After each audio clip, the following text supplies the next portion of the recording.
Y ahora sí, ya me acompaña Ana Piquer, quien es directora para las Américas de Amnistía Internacional. Ana, muchas gracias por estar aquí con nosotros esta tarde. No, gracias a ustedes por el espacio. Bueno, hablábamos un poco para que la audiencia pueda saber de qué se trata. Este es el estudio que presenta Amnistía Internacional, Rompiendo el Tejido Social, y que dentro de las conclusiones que ha hecho no solo en el Perú, sino a nivel regional, encuentra patrones de autoritarismo, de censura y de peligro para la defensa de los derechos humanos muy complejos. Cuéntanos un poco a profundidad, Ana, de qué va el estudio y qué es lo que han encontrado. El estudio se enfoca en un aspecto puntual de un contexto mucho más amplio de prácticas autoritarias que estamos identificando en la región y que empieza cuando empezamos a ver que desde entre 2024 y 2025 cada vez más países empezaron a aprobar legislación que hemos llamado de alguna forma anti-ONGs, legislación que regula las organizaciones de la sociedad civil de maneras excesivas o de maneras desproporcionadas, que en definitiva lo que buscan no es realmente regularlas, sino ahogarlas. Entonces, este informe se centra justamente en los 6 países que dictaron o reformaron este tipo de legislación, que es Nicaragua, El Salvador, Ecuador, Venezuela, Perú y Paraguay.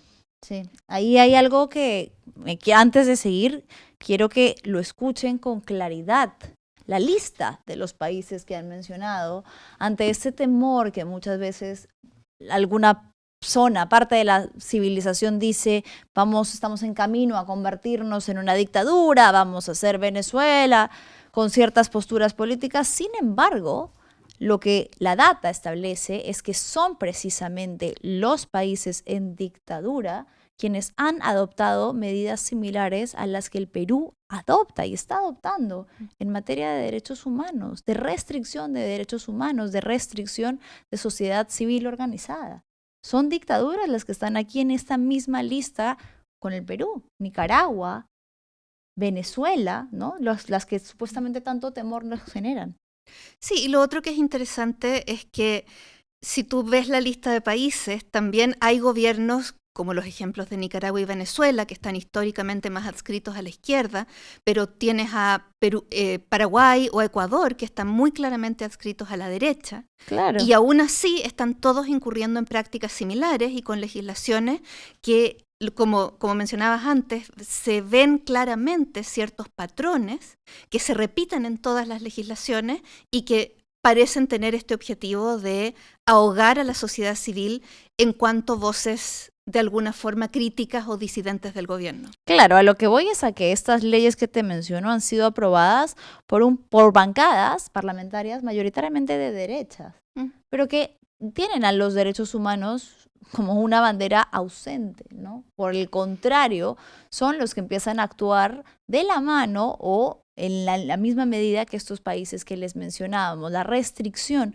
de los derechos civiles, de los derechos humanos, es una de las principales prácticas que se empieza a ejecutar desde este tipo de gobiernos, ¿no? Y es un poco en lo que el Perú se está acercando, lamentablemente. Lamentablemente, y no, como mencionas, algo que hemos constatado una y otra vez de Amnistía Internacional es que el violar o respetar derechos humanos no necesariamente tiene un color político claro. No. Ha habido gobiernos de izquierda y gobiernos de derecha que han incurrido en prácticas autoritarias, que han cometido graves violaciones de derechos humanos, incluso crímenes de lesa humanidad. Y en ese sentido, el Perú en ningún caso está libre. O sea, de hecho, lo hemos dicho en otras instancias.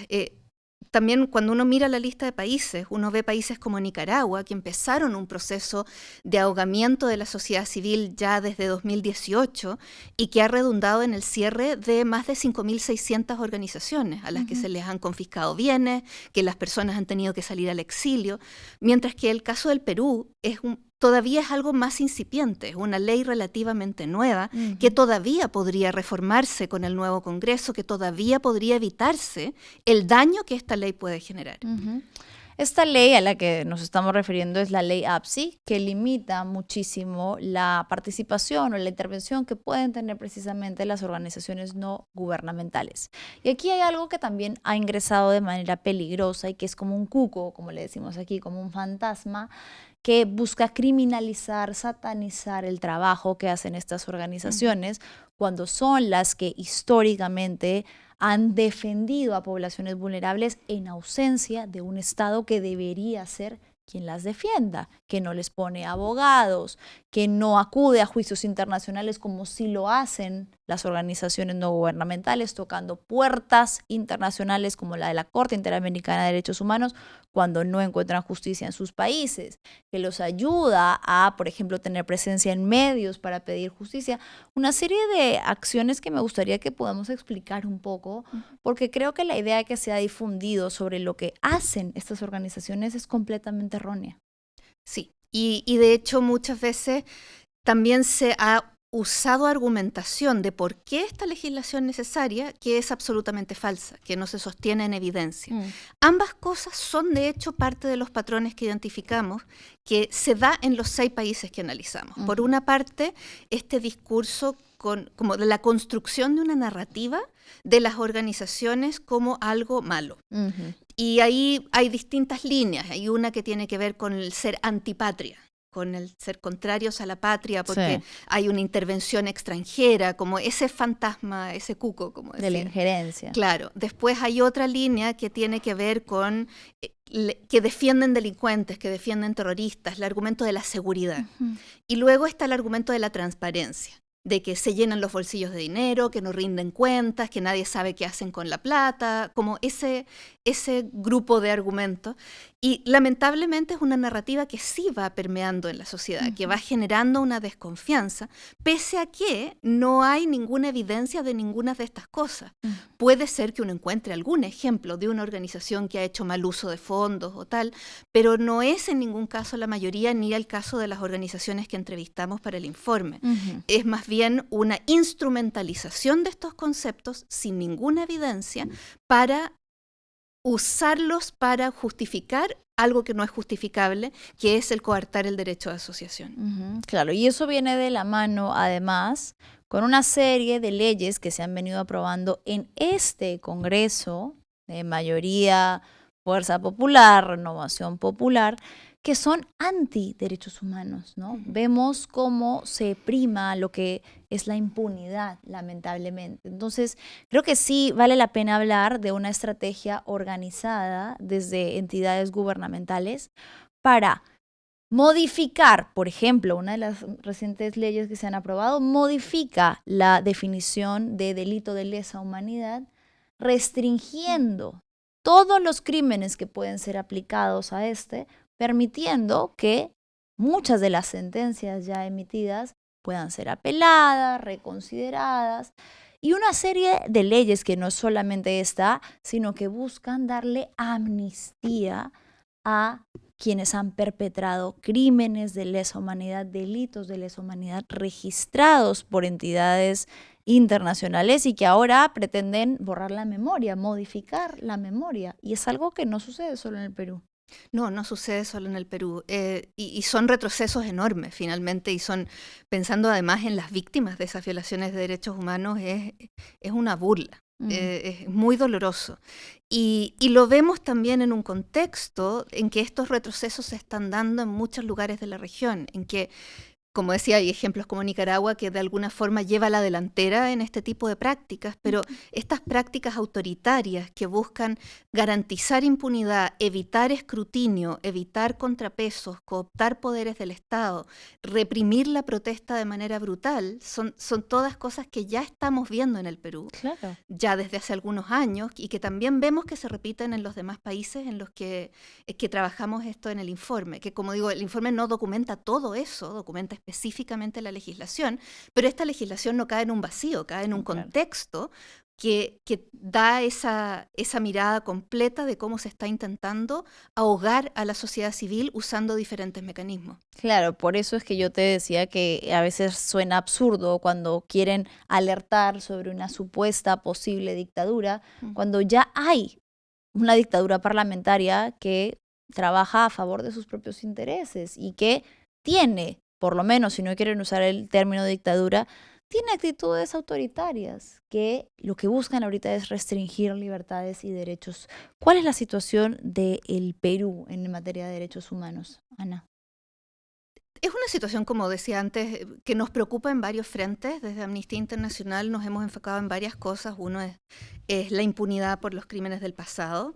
Luego emitimos, de hecho, 2 informes en su momento por las protestas de 2022 y 2023, donde documentamos cómo, por un lado, la violencia y los asesinatos de personas que protestan tuvieron un claro sesgo racista en contra de pueblos indígenas, y por otro lado, el que también se constituye o podría constituir y se debe investigar una responsabilidad penal hasta el más alto nivel, y incluyendo a la expresidenta Dina Boluarte. Y luego está este informe sobre legislación anti-ONG. Y si a eso le sumas todo lo demás que ha estado ocurriendo en términos de narrativas, en términos de género, la eliminación del concepto de género, la reducción de la educación sexual integral bajo esa legislación. O sea, son varios los flancos en los cuales ha habido retrocesos y que nos preocupa muy gravemente lo que eso puede significar. La ley, además, y con esto cierro la idea, la ley APSI, la reforma a la ley APSI, además incluye una norma que prohíbe que constituye una falta grave a la ley utilizar fondos de la cooperación internacional para litigar contra el Estado. Eso es lo más grave. Eso es gravísimo. Eso está dejando a muchas organizaciones sin capacidad de operar, pero más importante aún, está dejando a personas sin representación legal que de otra forma no la tendrían. Mujeres víctimas de violencia sexual, víctimas de violaciones de derechos humanos, comunidades indígenas que están reivindicando derechos frente al Estado, se están quedando sin el apoyo y el acompañamiento de organizaciones que antes sí tenían.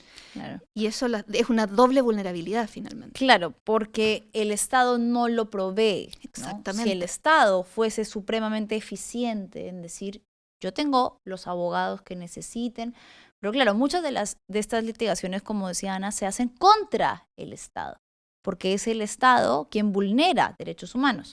Aquí hay un ejemplo clarísimo, que la fotografía no sé si se ve muy clara, pero habla de los familiares que aún esperan justicia por las víctimas de las protestas 2022-2023, cuando asumió el poder Dina Boluarte, y que en múltiples manifestaciones usted los va a ver así, sosteniendo lo único que les queda, que es una fotografía de su ser querido que le fue arrebatado por fuerzas policiales, fuerzas militares, en el marco del ejercicio de un derecho legítimo, como es el salir a protestar.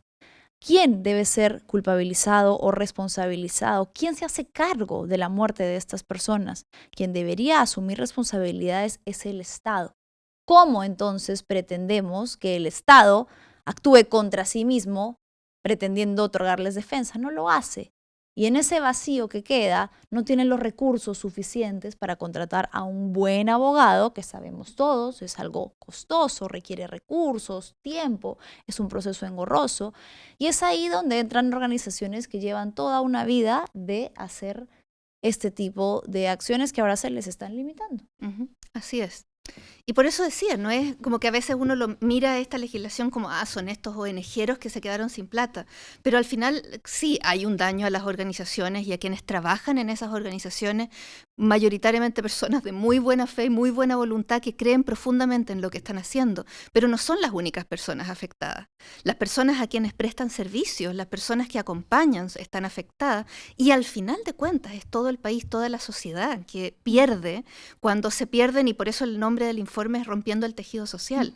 Se pierde esta confianza, esta capacidad de organizarse, de juntarte con tus vecinos, con tus colegas, con la gente para pedir algo, para exigir tus derechos. Es el núcleo de los derechos humanos, finalmente, el poder defender y exigir tus derechos, y eso es algo que se va rompiendo y se va coartando, y eso es el país el que pierde, es el que pierde en resiliencia democrática, no solamente las ONG. Un ataque muy grave a la democracia. Te agradezco muchísimo, Ana. No sé si podríamos decir de repente dónde las personas pueden encontrar el estudio, si lo pueden descargar. Se puede descargar en nuestra página web, en amnesty.org. Está en español y en inglés, de hecho, así que se puede descargar ahí completito. Perfecto, Ana. Te agradecemos muchísimo por tu tiempo. No, muchas gracias a ti. Ha sido Ana Piquer, directora de las Américas de Amnistía Internacional. Nos vamos a una breve pausa y ya regresamos con lo último del programa.